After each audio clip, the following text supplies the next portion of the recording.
देखिए, आज आप लोग को हम डीसी मोटर के बारे बता रहे हैं। डीसी जनरेटर जो था वो ख़त्म हो गया। जनरेटर क्या होता है कि वोल्टेज उत्पन्न करता है, लेकिन मोटर क्या है, वोल्टेज लेके चलता है। दोनों में अंतर है। मोटर जनरेटर यही है। कोई भी कहीं भी ये पूछेगा what is generator, what is motor, कहने मतलब कि जो वोल्टेज उत्पन्न करता है दैट इज ए जनरेटर, और जो वोल्टेज लेके चलता है वो है मोटर। तो इसका है कि अब देखिए उसमें अंतर क्या है कि अब है कि इलेक्ट्रिकल एनर्जी को मैकेनिकल में चेंज कर देता है, वही है मोटर। जनरेटर क्या है, मैकेनिकल एनर्जी को इलेक्ट्रिकल में चेंज कर देता है, उसको कहता है जनरेटर, उसी को कहा जाता है। लेकिन आज हम डीसी जनरेटर मोटर के बारे आप लोगों को बताने जा रहे हैं। ये अहम मोटर है, इसके बारे अच्छी तरह समझ लीजिए, क्योंकि हर जगह आपको डीसी मोटर से भेंट होगा और आपको उसका ब्रेकडाउन वगैरह जितना भी कनेक्शन वगैरह सब आपको सामना करना पड़ेगा। तो अच्छी तरह समझ लीजिए कि अब रहा कि डीसी मोटर आप कितने तरह के होते हैं। ये देखिए यहाँ दिया हुआ क्लासिफिकेशन ऑफ डीसी मोटर, कितने तरह के डीसी हम लोग अब चला रहे हैं और होता है। फर्स्ट है डीसी सीरीज मोटर, दूसरा है डीसी सीरीज शंट मोटर, देखिए शंट मोटर, और तीसरा है डीसी कंपाउंड मोटर। यहीं तक पहले समझ लीजिए, इस फिर आगे इसका भी भाग बट गया। डीसी कंपाउंड मोटर में भी भाग बढ़ता चला गया। अब देखिए क्या है कि ये है हैवी में बड़ा बड़ा लोड के चलाने के लिए, वहाँ डीसी सीरीज मोटर आता है, डीसी शंट मोटर आता है, कंपाउंड मोटर। लेकिन छोटा मोटर जो घर में ही चलाते हैं, जैसे आप लोग को साधारण से कोई काम हुआ, बैटरी चार्जर हुआ या कोई मिक्सर हुआ उसके चलाने के लिए, या छोटा छोटा जिसको चलाने लाइट के लिए जरूरत पड़ा, या कंप्यूटर आप चलाते हैं उसमें डीसी मोटर छोटा छोटा रहता है जो रस करते हैं, वह जो भाग है यही इसका भाग है। वो यहाँ दिया हुआ है कि कम्युनिटी कंपाउंड मोटर में भी इसका ही दो भाग है। ये है छोटा छोटा में इसका है, लॉन्ग शंट और शॉर्ट दोनों होता है। ये बड़ा में भी है और छोटा में भी है। उसी तरह डिफरेंशियल भी आता है। अब देख लीजिए, हम सबके बारे में हम धीरे धीरे आपको बताएंगे। अब पहला है, आप फर्स्ट में आज हम इसलिए बताने जा रहे हैं DC series motor. DC series motor में क्या होता है कि यह बताया कि यह इसमें जब वोल्टेज देते हैं या कौन, ये कभी ये मत सोचिएगा, इंटरव्यू पूछा जाएगा कि डीसी सीरीज मोटर में कौन सा वोल्टेज देकर चलेगा, एसी मत कहिएगा। यह ध्यान रहे कि डीसी मोटर है तो डीसी ही सप्लाई चाहिए, डीसी वोल्टेज ही चाहिए उसमें, एसी से आप उसको नहीं चला पाइएगा। डीसी अगर सपोज कीजिए डीसी है और एसी आप दे दिए हैं, आप चालू कर दिए हैं, थोड़ा अगर छोटा मोटर है तो थोड़ा देर बर्दाश्त करेगा, नहीं ज़्यादा अगर होगा तो पंचर कर जाएगा। इसलिए ख्याल रहे कि डीसी में डीसी वोल्टेज ही देना है, डीसी वोल्ट से ही चलाना है।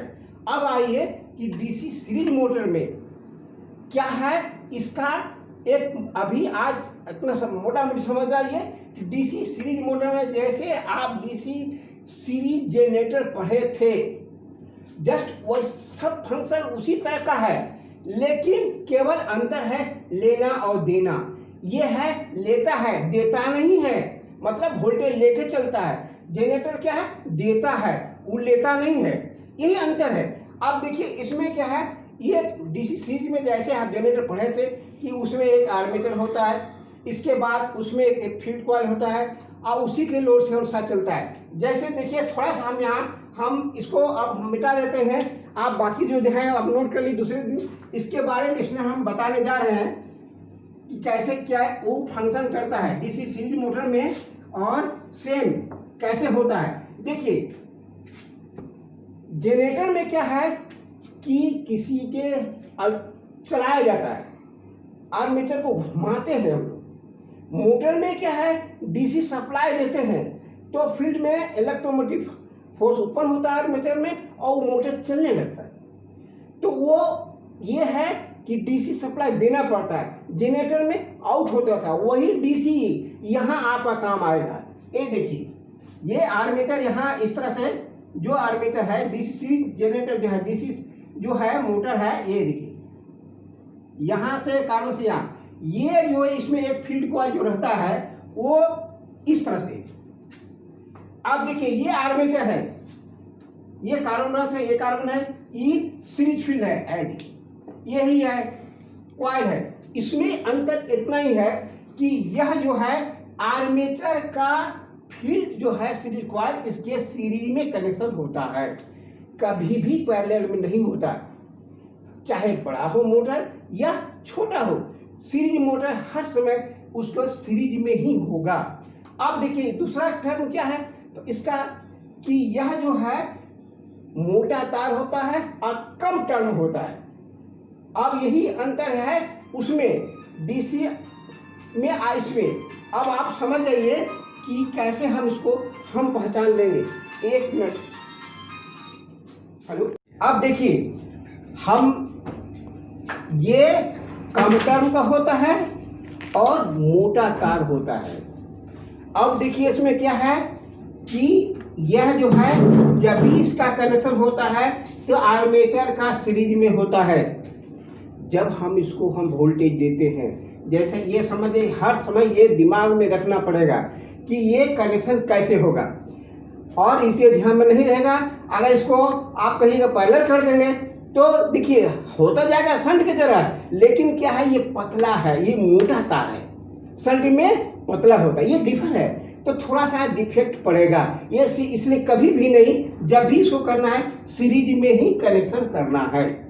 मतलब बस बार से निकला वो कॉइल कनेक्शन में और उससे आउटपुट यहाँ निकल गया, ये आ गया। अब हम लोग क्या करते हैं, इसको हम लोग वोल्टेज देते हैं, इसमें इसको हम चलाना रहता है, इसे किसी की घुमाने की जरूरत नहीं है। डीसी वोल्ट इसमें हम देते हैं। जब से डीसी वोल्ट दीजिएगा, ये इसके साथ में है सीरीज में, ये उसका कोर में इलेक्ट्रोमोटिव फोर्स उत्पन्न होने लगेगा। और 4 पोल का या 2 पोल का जितना ही पोल कम होगा उसका उतना आरपीएम हाई होगा। आप हर समय इस चीज को याद रखिए। कहीं भी इंटरव्यू में पूछा जाए कि आरपीएम किस बात पर डिपेंड करता है, वो डिपेंड करता है पोल पर। 4 पोल है, हाई स्पीड होगा, 2 पोल है उसका हाफ होगा, इस तरह से 4 पोल होगा उसका हाफ होगा, इस तरह डिपेंड कर देता है। तो कहने मतलब ये पोल में जो अब रहा कि आप पोल क्या है जिस पर हम लोग कॉइल, जैसे इस तरह से ये आता है मोटर का, ये देखिए ये आर्मेचर है, यही आपका कॉइल है, ये देखिए इसी में हम ऐसे वाइंडिंग किया रहता है, इसी के सीरीज में यहाँ जो दिया हुआ है इस तरह से, ये देखिए ये निकला,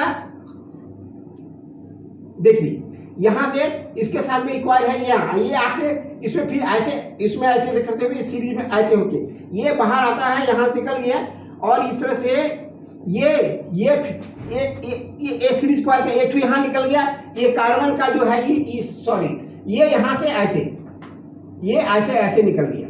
ये जो हम सप्लाई देते हैं, ये जो देते हैं यही ये पोल हुआ जिसमें वाइंडिंग होता है, उसको पोल बोलते हैं। ये वाइंडिंग इसी में होता है। यही तार जो दिखा रहा है हम, ये मोटा है और कम टर्न का है। ये है सीरीज जनरेटर मोटर का डिफिनेशन में क्लियर है। अब यह क्या है, अब देखिए, और इसका गुण देखिए। अब यह जो मोटर है इसका हाई बहुत, स्टार्टिंग टॉर्क बहुत हाई होता है। स्टार्टिंग टॉर्क हाई होने के चलते यह बिना लोड का कभी नहीं चलाया जाता है, क्योंकि अगर बिना लोड के चलाइएगा तो क्या होगा कि स्टार्टिंग टॉर्क उसका हाई है, और जिस पर चलाइएगा अगर लोड नहीं रहेगा तो बेस को खाड़ देगा। ये ध्यान रखिए, जब तक इस पर लोड हम नहीं देंगे इसको स्टार्ट हम नहीं करेंगे। इसीलिए प्रैक्टिकल वगैरह में जो हम लोग वर्कशॉप वगैरह में रखते हैं तो वहाँ हम लोग क्या करते हैं, अलग से मोटर उसमें आपको पुली लगा देते हैं, मीटर लगा रहता है, उससे हम लोग उसको टाइट कंट्रोल करते हैं स्पीड को केवल। तो यह जो है इसका स्टार्टिंग टॉर्क हाई होता है। अब रहा इसका उपयोग, जो इस डीसी सीरीज मोटर का उपयोग जो होता है वो लोड पर होता है। जैसे ट्रैक्शन लोड, ट्रैक्शन लोड का मतलब कि लोड कमा बेसी हुआ। जैसे रेलवे में क्या है, वहाँ जो भी है मोटर जो है वहाँ डीसी सीरीज मोटर का ही फंक्शन है, वहाँ कोई भी एसी नहीं चला पा सकता है, क्योंकि इंजन का जितना ट्रेंड होता है पूरा आगे भर जाता है, कभी उतर जाएगा कभी चढ़ जाएगा, वो हाई होता है। उसका जो है वो जो चल रहा है ट्रेन, उसको लोड चलाने के लिए आप कहिएगा, कोई कहेगा एसी मोटर था, कभी नहीं, डीसी सीरीज मोटर उसमें लगा रहता है, वो लेकर चलता है। अब रहा वही लोड ले सकता है क्योंकि स्टार्टिंग टॉर्क का बहुत हाई है। अब रहा तीसरा, ये हर जगह जहां आप सपोज कीजिए ट्राम जो चलता है या क्रेन वगैरह उठाते हैं, बड़ा बड़ा हैवी सामान उठा के हम दूसरी जगह ले जाते हैं, वहाँ दूसरे मोटर को एसी को लगा दीजिएगा, अच्छा ये उठाने में वो नहीं उठा पाएगा, वो गों करते रहेगा, स्लिप करते रहेगा, हो सकता है बेल्ट टूट जाए। तो इसीलिए डीसी सीरीज मोटर ही उपयोग होता है कि उसको हैवी लोड चाहिए, लोड पर ही यह फंक्शन चलता है और करता है, और अधिक ये घबराने की बात नहीं है। अब रहा इसका ये अब हम लोग जो है इसका जो हम लोग उपयोग करते हैं प्राय अधिकतर, अब सोचिए कि कहाँ कहाँ हमारा लोड आता है, जहाँ जहाँ है लोड पर जो चलता है, नो डाउट सीधा बोलिए डीसी मोटर है, इसमें कोई सोचने की जरूरत नहीं है। हाँ, जहाँ लोड की देने पर कम जाता है, उसका स्पीड कम जाएगा, वहाँ पर ये मोटर नहीं आता है, ये है लोड लेकर चलने के लिए। तो इसलिए इसका उपयोग हर समय हम लोग डीसी सीरीज मोटर को ऑन लोड पर उपयोग करते हैं इतना। और अब बाकी जो आपको जो होगा कल जो है डीसी शंट मोटर दूसरे दिन में